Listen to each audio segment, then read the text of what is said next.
Today on a standard issue regular show of Coffee Break Tennis, Americans come to the defense of Justin Gimelstob. And the guy who was my favorite tennis player on tour before Roger Federer became my favorite tennis player on tour, this was a long time ago, he comes to the defense of Roger Federer. Plus, at the end of the show, Andy Murray's dumb idea for a change to the ATP rules. All that and more. Well, actually, no more, just only that. Today on Coffee Break Tennis.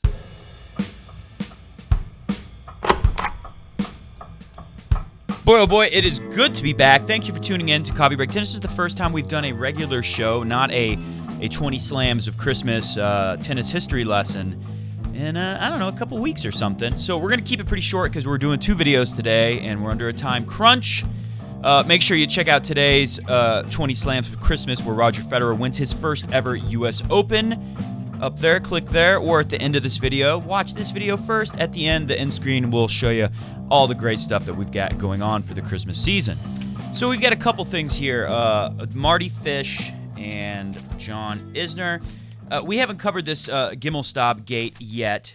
I have so much to say about it, but not enough time today to really get into it. But over at the UK... not The Guardian, The Telegraph, Simon Briggs has just been breathlessly reporting this for weeks now. I think he did 3 stories on this in like one day a couple weeks ago. But anyways, just to recap what this is if you haven't heard. According to The Telegraph, former Grand Slam doubles champion, Justin Gimelstob's really, I would say he's known more for being the Tennis Channel guy. He's all over, and also you see him a lot in John Isner's box. He was a coach for John Isner, not anymore, but still close to the Isner camp, which is why Isner, we'll talk about him first. He defended Gimelstob. According to The Telegraph, the former Grand Slam doubles champion allegedly punched finance professional Randall Kaplan. Randall... But I seem to remember we estimated its value at $50,000 for the insurance company. You see, Mortimer, William has already made us a profit of $15,000.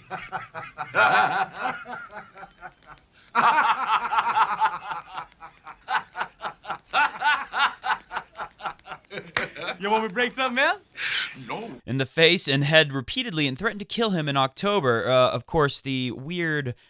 funny thing about this, it is kind of funny.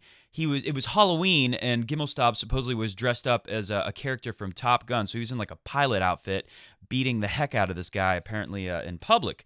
After learning of the alleged Halloween attack, Leighton Hewitt last month, who will get absolutely destroyed in the U.S. Open final, in today's episode of 20 Slams of Christmas. Again, do not miss Roger give a historical, seriously, watch it, a historical beatdown to today's Leighton Hewitt, who took to the Twitters and called on the ATP to lead by example and do something about this because Gimelstob is on the 6-man ATP board, which votes on things. We don't talk about the ATP board a whole lot. John Isner fired off, though. This Hewitt stuff, this was like a couple weeks ago. Isner responded recently, "I don't think Justin," says John Isner, "should take a leave from the ATP board right now. We don't know the facts yet. Hewitt doesn't know the facts either. He's the guy who was involved in his own nasty situation with James Blake, and I'm not calling for his head or for him to step down from working with Tennis Australia." I think that's a fair point from John Isner. Isner added, "He's being arrogant." Hewitt was heavily criticized for an outburst during a match with African-American James Blake during the 01 U.S. Open. "Look at him and tell me what the similarity is," said Hewitt, talking about a lines person, making calls Hewitt didn't like, and said, "Look, he's making calls against me because he's a black guy, and I'm playing a black guy." Not the smartest thing, but of course we all say stupid things in the heat of battle at times. Hewitt denied his outburst was racially motivated at the time. I mean, it was obviously a racial outburst, but again, I don't think it was motivated by the fact that Leighton Hewitt is secretly a deep, dark racist. I think it was just something pretty insensitive and dumb that he said when he was really angry. Not much different from Serena Williams at the U.S. Open this year, being very angry and saying some things that were too much, out of line. This probably more out of line, but that's apples and bananas, or whatever they say. The ATP Player Council, chaired by Novak Djokovic, will reportedly meet this week to discuss Gimelstob's position. There's another thing on there. So, That's just, a character reference from Isner saying, we don't know everything. It's not even that. It's not even like Isner said, I know him, he's a good guy, damn it. But this actually does hold some stuff. This is from Telegraph. Simon Briggs wrote this one. Former world number 7 Mardy Fish man pens court statement. Mardy Fish pens court statement. He's not half fish, half man. He's all fish. All man. Support of Justin Gimelstob over assault allegations. Mardy Fish, former world number 7, has been drawn into the controversy surrounding ATP Tour board member Justin Gimelstob. Gimelstob, he's preparing for a court battle, right? He's out on bail. Could have gone to jail. Bailed himself out. He has to answer for this, defend himself in Los Angeles on Wednesday. That's tomorrow. For an alleged assault on venture capitalists. What is this guy? Venture capitalist? What was the other thing? The other thing said he was some kind of financial advisor. Well, Fish, who is not at all fish, all human, reached 3 Grand Slam quarterfinals. Okay, we don't care about that. Fish has submitted an affidavit in support of Gimelstob versions of events on the evening of October 31st, Halloween's, when Gimelstob is alleged to have assaulted Kaplan in Los Angeles, an incident which is Fish's testimony was included among the papers supporting Gimelstob's case at a custody hearing on November 29th. American stated he had looked after Gimelstob's 4-year-old son during part of the trick-or-treat ritual. Was Gimelstob trick-or-treating? And added that at no point did this child, Gimelstobenberger's offspring, at no point did this Jungen seem upset at all. So this is supposed to help exonerate Gimelstob in his defense because he's got this hearing tomorrow. So this affidavit saying, look, this guy's a witness. He was there, or he wasn't exactly there, but he was in close proximity.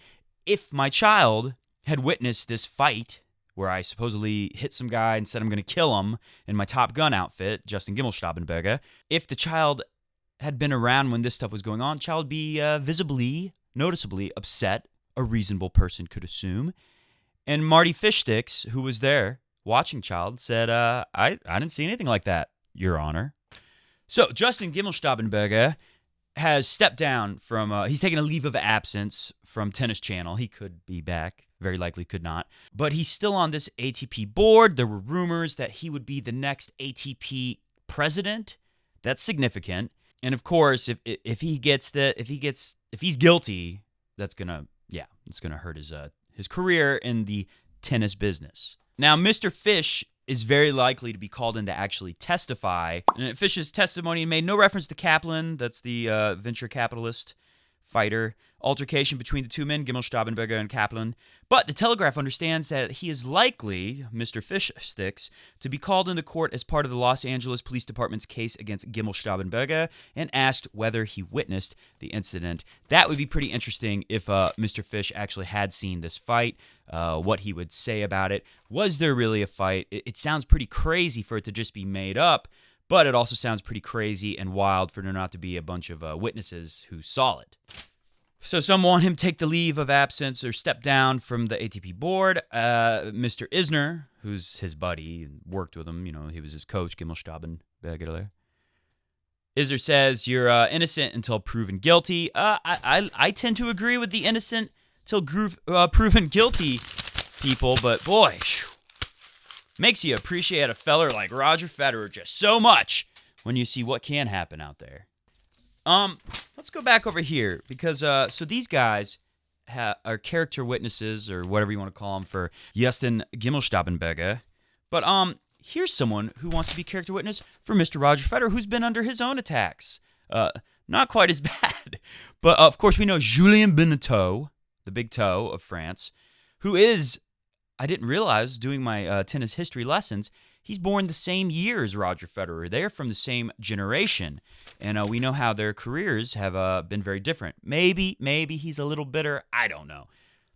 We don't like to assume here at Coffee Break Tennis, the fastest growing tennis talk show and tennis history channel in the world. Tommy Haas had to comment on this Julien Benneteau saying Roger gets unfair preferential treatment everywhere he goes. Haas said, this is a delicate topic. It's tough in our sport, obviously. You have to give respect to the players that have achieved a certain amount of success over the years. Obviously, being a tennis player and on tour for 20 years myself, I know what it feels like when you play at a certain time. It doesn't work out. You wish you could play another court, another time. It is what it is. It's tough. But facts are facts, and certain things have to be the way they are. To be in charge of the schedule, we only have to take all those things into effect and try to please everybody as much as we can, which is quite tough to do. And now in his capacity helping run the Indian Wells tournament, and maybe Tommy Haas understands this even better than he would from the perspective of a 20-year tour veteran. Obviously, if he did, Roger did play 12 or 13 of his last 14 matches at the Aussie Open at 7:30 p.m.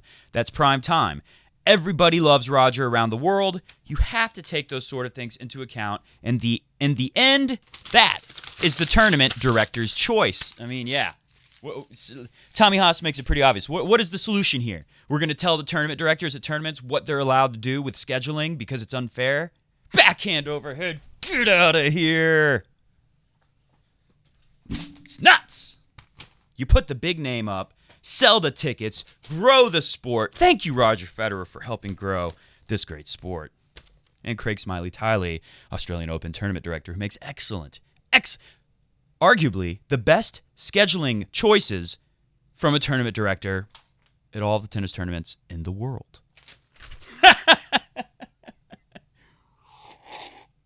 Last thing and we'll get out of here. Light speed, we got to go teach some tennis. Weather is a little better today, but still cold and awful. Andy Murray offers possible solutions to tactical toilet breaks and medical timeouts. This is so stupid. I have some other stuff here that was fun and interesting. I didn't tell you what it is, so you're never going to know what you're going to miss. I will probably save that for another show when we have more time. Murray's put the issue of on-court coaching back in the spotlight. No, he hasn't. Three-time Grand Slam winner addressed the issues on Instagram, writing a couple of possible solutions to tactical toilet breaks. One, if a player wants to go to the toilet, have a medical timeout, then his or her opponent is allowed to bring his or her coach, here's Mr. Goat, onto the court for the duration of the break. Hello, Goat. Limiting the advantage gained of disrupting rhythm or momentum, TV would love this as it would give them something to talk about during the delay. If a player wants to call medical timeout, they forfeit opponent's next service game, so when they restart, it's always on their serve. I think players would only get the physio doctor out if it was a genuine issue in this scenario. That second one's not so bad, but that first one is because it assumes that we all accept the coaching rule, which Andy Murray, nobody wants the coaching rule.